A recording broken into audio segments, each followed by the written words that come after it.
நீங்கள் பார்த்துக் கொண்டிருப்பது உங்கள் விஜய்.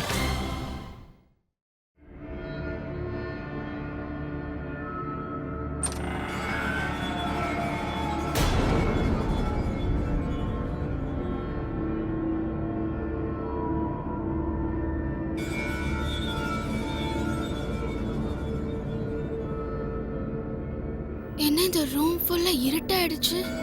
ஊர் முழுக்க கரண்ட் கட் பண்ணிட்டாங்களோ?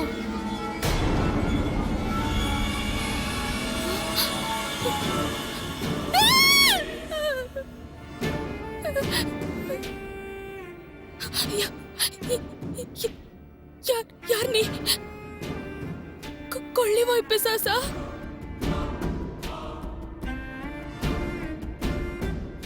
நான் ஒன்னும் கொள்ளிவாய் பிசாசு இல்ல. நான் பூதங்களுக்கே பூதம், பெரிய பூதம். பூதமா? நீ எதுக்கு இங்க வந்த? இது சுடுகாடு இல்லையே. இது சுடுகாடு இல்லைன்னு எனக்கும் தெரியும். ஆனா இனிமே நான் இருக்க போற என்னோட ராஜ்யம் இதுதான். ஏன்னா சுடுகாட்டுல மக்கள் தொகை அதிகமாயிடுச்சு. ஆனா இந்த இடத்துல ஏசி இருக்கு. இல்லையே. பரவாயில்ல, நானே கொண்டு வந்து மாட்டிக்கிறேன்.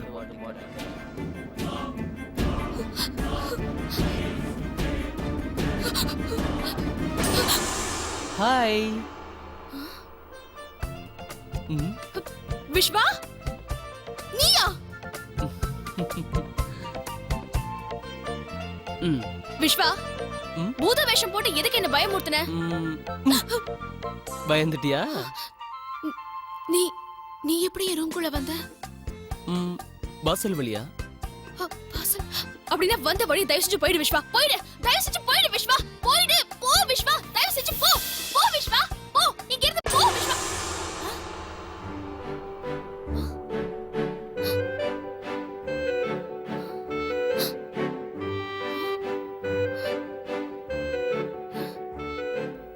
என்ன கடவுளே, நான் ஏதோ உண்மை நினைச்சிட்டேன். பார்ட்னர், கனவுல கூட வந்து தொல்லை கொடுக்க ஆரம்பிச்சிட்டியா? ஏன் இப்படி என் தூக்கத்தை வந்து கெடுக்கிற?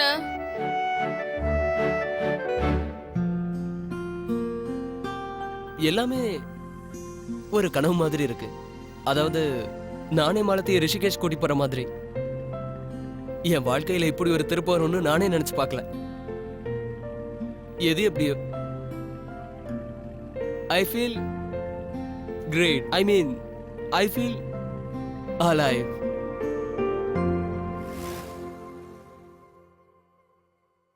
வினய்,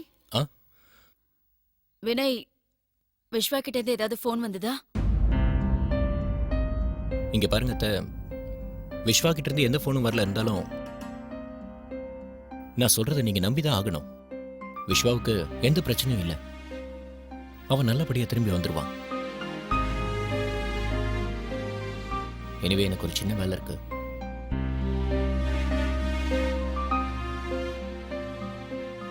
என்னன்னு தெரியல, என் மனசுக்கு விஸ்வா ஏதோ செய்யக்கூடாத வேலையை செய்ய போறான்னு தோணுது. அதுக்கு நான் பெர்மிஷன் கொடுக்க மாட்டேன்னு தெரிஞ்சுதான் வீட்டுல யார்கிட்டயும் சொல்லிக்காம போயிருக்கான். ஷாலினி மேடம், இன்னைக்கு லஞ்ச் என்ன சமைக்கட்டும்? வீட்டில் ஆளுங்க வேற கம்மியாக இருக்காங்க. அப்புறம் விஸ்வாசாரும் எப்போ வருவாருன்னு தெரில. என்ன சொல்ற? ஏன்னா என்னை பொறுத்த வரைக்கும் விஸ்வாசார் லஞ்சுக்கு வரமாட்டாருன்னு தோணுது. இது உனக்கு எப்படி தெரியும்? அவர் காலையிலேயே வண்டி எடுத்துட்டு வெளியில் கிளம்புனதை நான் பார்த்தேன். காலையிலயா? எத்தனை மணிக்கு? ஒரு 6-6:30 மணி இருக்கும் மேடம். நான் தினம் அந்த டயத்துக்கு தான் மார்க்கெட்டுக்கு காய்கறி வாங்க போவேன் மேடம். எங்க போறேன்னு உங்ககிட்ட சொன்னானா?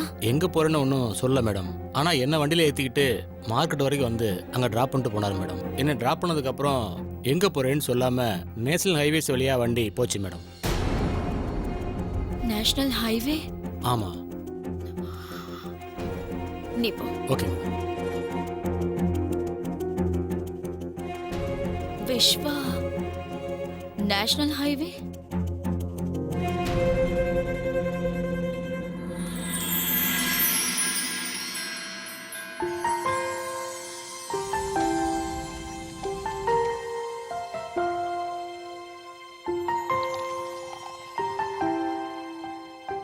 அம்மா அப்பா ஐம் சாரி.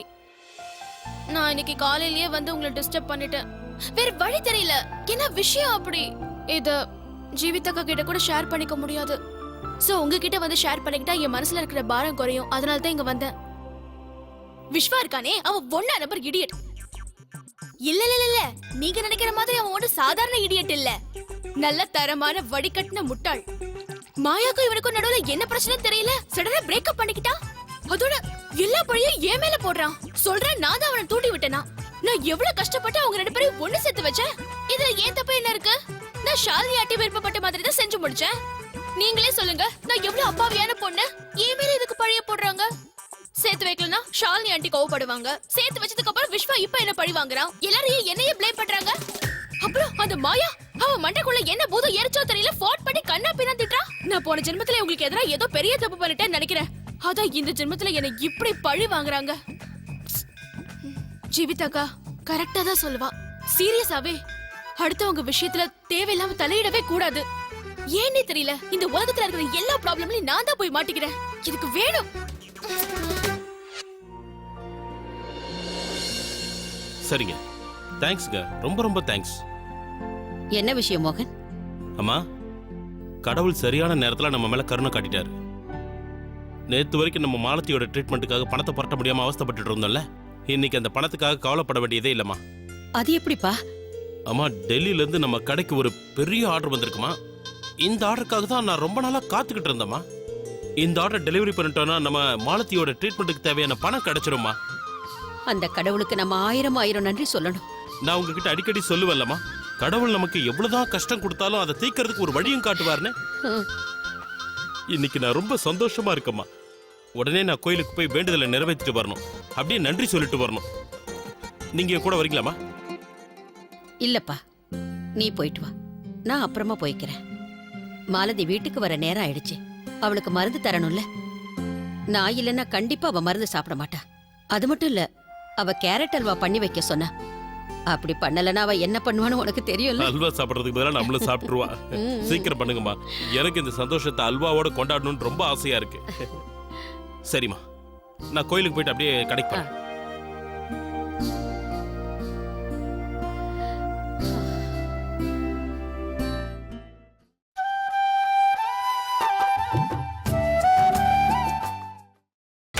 நீங்கள் பார்த்துக் கொண்டிருப்பது உங்கள் விஜய்.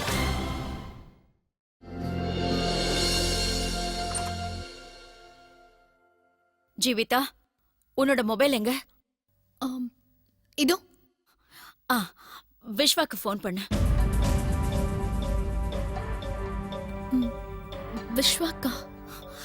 இங்க பாரு ஜீவிதா, எனக்கு அவனை பத்தி ரொம்ப நல்லா தெரியும். இப்ப அவன் என் காலை எடுக்க மாட்டான்.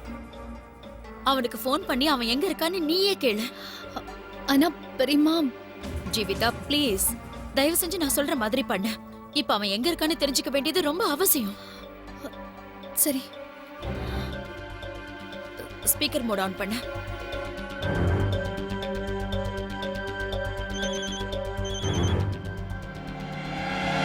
சொல்லுங்க நீ. விஸ்வா, நீ எங்க இருக்க? வீட்ல எல்லாரும் உன்னை தேடிட்டு இருக்காங்க.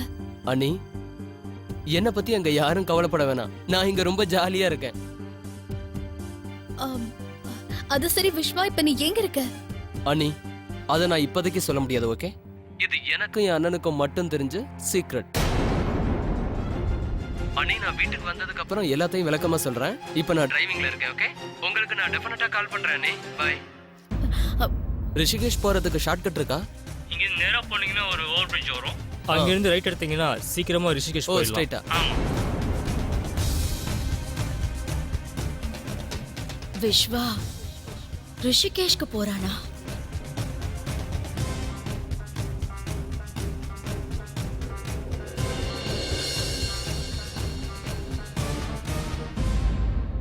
ஜீவிதா, உனக்கு தெரியுமா விஸ்வா ரிஷிகேஷ் போயிட்டு இருக்கான்னு? ரிஷிகேஷ்கா? எனக்கு தெரியாதே. உனக்கு உண்மையாவே தெரியாதா? தெரியாது பெரியம்மா, யாரும் என்கிட்ட எதுவும் சொல்லல. ஆனா விஸ்வா எதுக்காக அங்க போனா? உன் தங்கச்சியை பார்க்கறதுக்கு.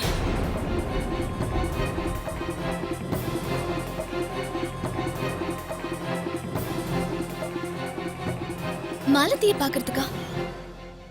ஆனா மாலத்திய பார்க்க வேண்டிய அவசியம் என்ன? எக்ஸாக்ட்லி, நானும் அதை தான் தெரிஞ்சுக்க ஆசைப்படுறேன். மாலத்தியால தான் விஸ்வா மாயாவோட லவ் பிரேக்கப் பண்றான்னு மாயா என்கிட்ட சொல்லும்போது நான் அதை நம்பவே இல்லை. ஆனா இப்ப எனக்கு எல்லாம் புரியுது. இல்லன்னா மாயாவோட பிரேக்கப் ஆன உடனே எதுக்காக விஸ்வா மாலத்திய பாக்குறதுக்கு ரிஷிகேஷ்க்கு போகணும்? இன்னும் உனக்கு புரியலையா ஜீவிதா? நடந்த எல்லாத்துக்குமே மாலத்தி தான் காரணம். உன் தங்கச்சி மாலத்தியால தான் விஸ்வா மாயாவோட காதல தூக்கி எறிஞ்சிட்டான். இல்ல பெரியம்மா, மாலத்தி அந்த மாதிரி எதுவும் பண்ணிருக்க மாட்டான். நீங்க ஏதோ தப்பா நினைச்சிட்டு இருக்கீங்க. நான் தப்பா நினைச்சது உண்மைதான். ஆனா இப்ப எனக்கு எல்லாமே தெளிவா புரியுது. மாலத்தியோட சுயரூபம் என்னங்கறத நான் பார்த்துட்டேன். முதல்ல இருந்தே அவ விஸ்வா கூட ரொம்ப நெருங்கி பழக முயற்சி பண்ணிட்டு இருந்தா. ஆனா எனக்கு ஒரு விஷயம் தான் புரிய மாட்டேங்குது. விஸ்வாவையும் மாயாவையும் பிரிக்கணும்னு நினைச்சவ எதுக்காக அவங்கள ஒண்ணு சேர்த்து வச்சா? அவ என்ன நிரூபிக்க பார்த்தா? என்கிட்ட நல்ல பேர் வாங்கறதுக்காக தான் அவ இதையெல்லாம் பண்ணாளா? அவ மாயாவோட வாழ்க்கையில விளையாடிட்டா. அவ மனசை உடைச்சிட்டா. இல்ல பெரியம்மா, எனக்கு மாலத்தி பத்தி நல்லா தெரியும். அவ யார் மனசையும் புண்படுத்துற அளவுக்கு நடந்துக்கவே மாட்டா. அப்படின்னா உன் தங்கச்சி வேற எதை தான் எதிர்பார்க்கறா?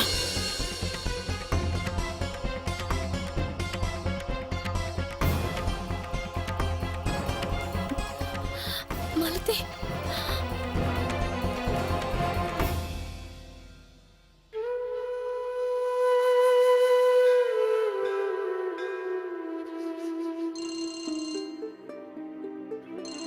பாத்தீங்களா? இப்பதான் அவளை பத்தி நினைச்சா அதுக்குள்ள லைன்ல வந்துட்டா. ஹலோக்கா. மாலதி, உனக்கும் விஸ்வாக்கும் நடுவுல என்ன நடந்துட்டு இருக்கு? அக்கா, இந்த விஷயத்தை பத்தி நம்ம ஏற்கனவே டிஸ்கஸ் பண்ணிருக்கோம். நீ நினைக்கிற மாதிரி எனக்கும் விஸ்வாக்கும் நடுவுல எதுவுமே இல்ல. நீ திரும்பவும் எதுக்கு இந்த டாபிக் பத்தி பேசிட்டு இருக்க? ஒண்ணும் இல்லனா இதுக்கு மேலயும் எதுவும் ஆகாம பாத்துக்கோ. உனக்கு தெரியுமா, மாயாவும் விஸ்வாவும் பிரிஞ்சதுக்கு நீ மட்டும்தான் காரணம்னு இங்க இருக்கிறவங்க எல்லாம் பேசுறாங்க. ஆனா ஆனா அக்கா, இங்க ஒரே பிரச்சனையா இருக்கு. ஷாலினி பெரியம்மா ரொம்ப கோவப்படுறாங்க. இதுக்கெல்லாம் காரணம் நீதான்னு ரொம்ப கடுமையா பேசுறாங்க. என்னாலயா?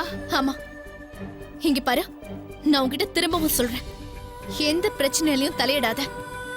நீ சொல்றல உனக்கும் விஸ்வாக்கும் எதுவும் இல்லைன்னு, அத நான் நம்புறேன். ஆனா இந்த வீட்ல இருக்கிறவங்களுக்கு யார் புரிய வைப்பாங்க? உன்னால நம்ம ரெண்டு வீட்டுக்கும் எந்த சண்டையும் எந்த பிரச்சனையும் வரக்கூடாதுன்னு நான் நினைக்கிறேன். அதனால எதுலயுமே தலையிடாம இந்த வீட்டு பிரச்சனையில இருந்து நீ கொஞ்சம் விலகி இருக்கிறது நல்லது. சரிக்கா, நீ சொன்ன இந்த விஷயத்த நான் வளர விடாம முடிச்சிடுறேன். விஸ்வா உன்னை இப்ப பாக்குறதுக்கு நம்ம ஊருக்கு வந்து. ஹலோ ஹலோ மாலதி,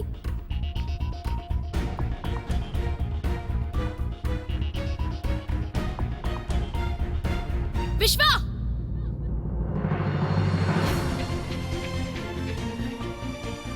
இதோட உன் கதை முடிச்சது விஸ்வா. மாலதி, நான் வந்துட்டு இருக்கேன்.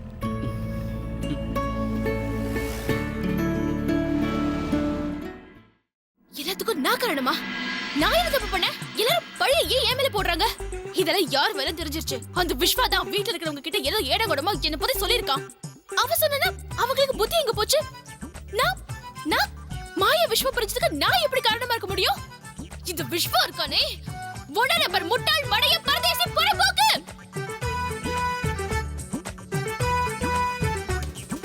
இல்ல இல்ல, நீங்க யார் தப்பா நினைச்சுக்க வேண்டாம். நான் இதை சும்மா புலம்பிட்டு இருந்தேன். அம்மாப்பா, நான் சொல்றது சீரியஸா கேளுங்க. இது எல்லாம் அந்த விஸ்வாவோட வேலைதான். ஒரு வாட்டி என் கையில மாட்டிட்டோம், அவர் அப்படியே கழுத்து நெரிச்சு கொன்னுடுறேன். இது தைரியம் இருந்தா எப்படி எல்லாம் பண்ணுவோம்? அட, ஒட்டு மொத்தமா ஏன் எல்லாரும் எனக்கு எதிரா பேசுறாங்க? ஜீவிதாக்க கூட புரிஞ்சுக்க மாட்டேங்கிறா. அவ மட்டும் என் கையில மாட்டணும். முதல்ல போன் பண்ணி பாக்குறேன்.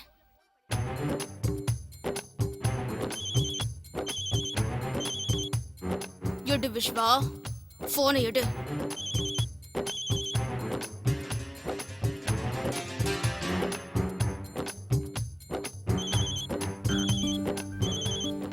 எடுத்து தொலை.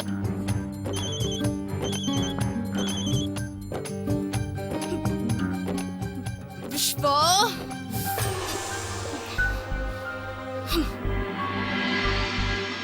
திடீர்னு என்னாச்சு? இல்ல ஒரு மாதிரி டல்லா இருக்கேன்னு கேட்டேன். ஒண்ணு இல்ல. ஜீவிதா, என்னோட ட்ரெஸ் நீ உன் கபோர்ட்ல வச்சிருக்க. கேட்டா ஒண்ணு இல்லைன்னு சொல்ற. என்னாச்சு? என்னாச்சுன்னு சொன்னதானே தெரியும். வினய், எல்லாம் தப்பா போயிட்டு இருக்கு. என்ன தப்பா போயிட்டு இருக்கு? மாயாவை விஸ்வா கிட்ட இருந்து பிரிக்கிறதுக்கு நம்ம தான் பிளான் பண்ணோம். நாம தான் மாயாவை தோண்டி விட்டு சண்டை போட வச்சோம். கல்யாணத்துக்கு அப்புறம் தனி கொடுத்துன்னு போனாதான் நல்லதுன்னு சொல்லி அவங்க 2 பேருக்குள்ள சண்டையை உண்டாக்கி பிரிச்சிட்டோம். ஷாலினி பெரியம்மா என்ன நினைக்கிறாங்க தெரியுமா? இவங்க பிரிஞ்சதுக்கு காரணம் நம்ம மாலதி தானே தப்பா புரிஞ்சிட்டு இருக்காங்க. நம்ம உடனே ஷாலினி பெரியம்மா கிட்ட போய் இது எதுக்கும் மாலதி காரணம் இல்லைன்னு எல்லா உண்மையை சொல்லிடணும். இல்ல ஜீவிதா, அதுக்கான நேரம் இன்னும் வரல. இது சரியான நேரம். உண்மை என்ன தெரியாம தேவையில்லாம மாலதி மேல பழிய போடுறாங்க. அவ என்ன தப்பு பண்ணா? ஜீவிதா, இதுக்கும் மாலதிக்கும் சம்மந்தம் இல்லைன்னு எனக்கு தெரியும். அதே மாதிரி மாயாவும் விஸ்வாவும் பிரியறதுக்கு காரணமா மாலதி இல்ல.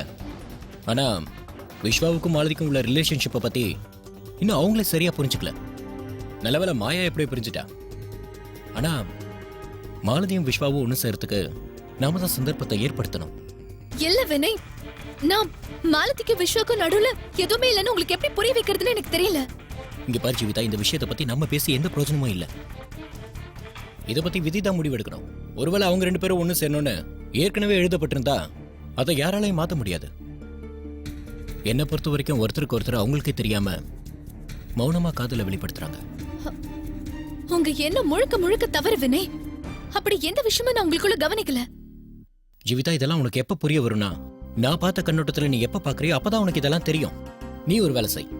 அவங்க 2 பேரும் ஒருத்தர் ஒருத்தர் புரிஞ்சுக்கிட்டு எப்ப தன்னோட காதல வெளிப்படுத்துறாங்களோ அது வரைக்கும் நீ பொறுமையா இரு. ஓகே? ஆனா வினய், ஜீவிதா, எனக்கு ஒரு விஷயம் மட்டும் புரியல. நாம இதுக்காக தேவையில்லாம அவங்கள பத்தி ஆர்கியூ பண்ணிட்டு இருக்கணும். அது அவங்க பிரச்சனை. எனக்கு உங்ககிட்ட ஆர்கியூ பண்ணணும்னு விருப்பமா என்ன? நான் ஷாலினி பெரியம்மா நினைக்கிறது தப்புன்னு அவங்களுக்கு புரிய வைக்கணும்னு நினைக்கிறேன், அவ்வளவுதான்.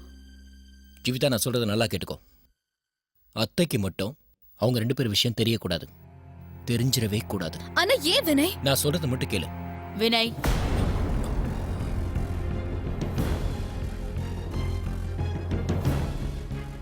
நான் உன் கூட கொஞ்சம் பேசணும்.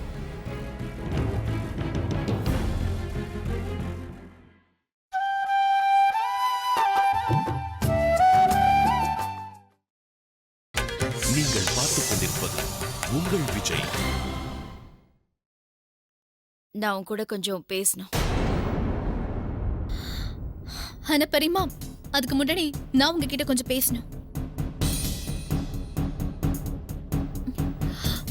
ஜீவிதா, அத்தை என்கிட்ட பேசுறதுக்காக வந்திருக்காங்க. முதல்ல அவங்க என்கிட்ட பேசட்டும்.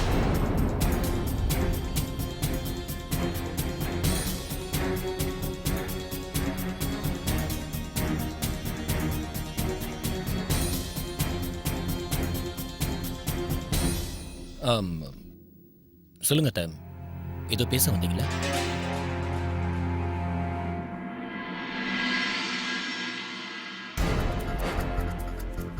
எனக்கு ரொம்ப வருத்தமா இருக்கு வினய். என்கிட்ட நீ இப்படி நடந்துப்பேன்னு நான் கொஞ்சம் கூட எதிர்பார்க்கவே இல்லை. உனக்கு முன்னாடியே தெரியும்ல விஷ்வா ரிஷிகேஷ் போறான்னு. அப்ப காலையிலேயே இதை பத்தி நான் கேட்கும்போது நீ ஏன் என்கிட்ட சொல்லல? ஏன் வினய்? எதுக்காக இந்த விஷயத்தை என்கிட்ட இருந்து மறைக்கிற? உனக்கு தெரியுமா நீ பண்ண இந்த காரியத்தினால என் மனசு எந்த அளவுக்கு வேதனைப்படுதுன்னு? உன்னை நான் என் பெத்த புள்ள மாதிரி பாத்துக்கிட்டு இருந்தேன். ஆனா உன் பார்வையில என்ன நீ உன்னோட தாயா நினைக்கலங்கிறத இப்ப நான் புரிஞ்சுக்கிட்டேன். இல்லைங்க அத்தை, ப்ளீஸ் அப்படிலாம் பேசாதீங்க. உங்க மனசை புண்படுத்தணுன்றதுக்காக நான் அப்படி செய்யல. சொல்றதுலயும் செய்யறதுலயும் நிறைய வித்தியாசம் இருக்கு வினய். எதுக்கு என்கிட்ட போய் சொன்ன? இதுக்கு முன்னாடி இந்த மாதிரி நீ நடந்துகிட்டதே இல்லையே. புரிஞ்சுக்கோங்க அத்தை, நான் ஒன்னும் உங்களை ஏமாத்தி போய் சொல்லல. உண்மை என்னன்னு கூட சொல்லலையே வினய். விஸ்வா ரிஷிகேஷ் போற விஷயத்த என்கிட்ட நீ சொல்லி இருந்தனா நான் பிரளயமா உண்டாக்கிட போறேன். உண்மையை மறைக்கிறதுக்கும் பொய்ய சொல்றதுக்கும் ஒரு சின்ன வித்தியாசம் தான் இருக்குங்கிறத மறந்துடாத. இந்த திறமைய நீ உன்னோட வக்கீல் தொழில காட்டினா நல்லா இருக்கும். ஆனா நெருங்கின சொந்தங்க கிட்ட இந்த மாதிரி விஷயங்களை மறைக்க கூடாது வினய். நான் உன்கிட்ட அத்தனை தடவை கேட்டும் விஸ்வா எங்க போயிருக்காங்கிற விஷயத்த நீ என்கிட்ட சொல்லவே இல்லை. அத்தை நீங்க நினைக்கிற மாதிரி போதுமே. இன்னையில இருந்து உன்னோட சொந்த விஷயங்கள் எதுலயும் நான் தலையிட போறதும் இல்ல, ஏன் எதுக்குன்னு எந்த காரணங்களும் கேட்க போறதில்ல. அவ்வளவுதான். அத்தை நான் சொல்றது கொஞ்சம் கேளுங்க அத்தை.